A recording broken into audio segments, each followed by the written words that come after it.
Hi all, welcome to football arena. ആദ്യ മത്സരത്തിൽ എതിരില്ലാത്ത 3 ഗോളുകൾക്കാണ് അർജന്റീന അൾജീരിയയെ പരാജയപ്പെടുത്തിയത്. മെസ്സിയുടെ ഒരു കിടിലൻ ഹാട്രിക്കാണ് അവർക്ക് വിജയം സമ്മാനിച്ചത്. ഈ മത്സരത്തിന്റെ പേരിൽ അൾജീരിയയുടെ ഗോൾ കീപ്പറായ ലൂക്ക സിദാന് വലിയ രൂപത്തിലുള്ള വിമർശനങ്ങൾ ലഭിച്ചിരുന്നു. അതായത് ആ മത്സരത്തിൽ പ്രതീക്ഷിച്ച പോലെ തിളങ്ങാൻ അദ്ദേഹത്തിന് സാധിച്ചില്ല.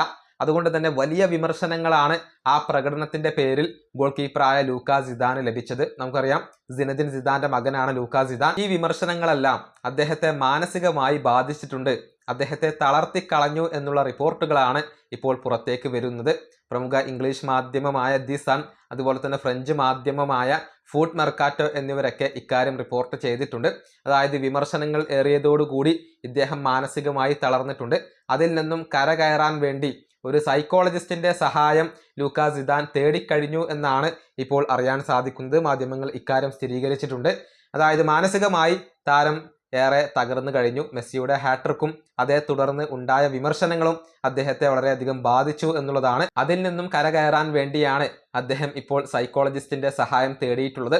ഏതായാലും നാളെ നടക്കുന്ന രണ്ടാമത്തെ മത്സരത്തിലും ഇദ്ദേഹം തന്നെ ഗോൾ വല കാക്കും എന്നാണ് പ്രതീക്ഷിക്കപ്പെടുന്നത്. എതിരാളികൾ ജോർദാനാണ്.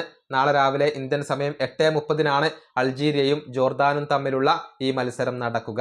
ഈ വീഡിയോ അവസാനിപ്പിക്കുന്നു. അടുത്തൊരു വീണ്ടും കാണാം.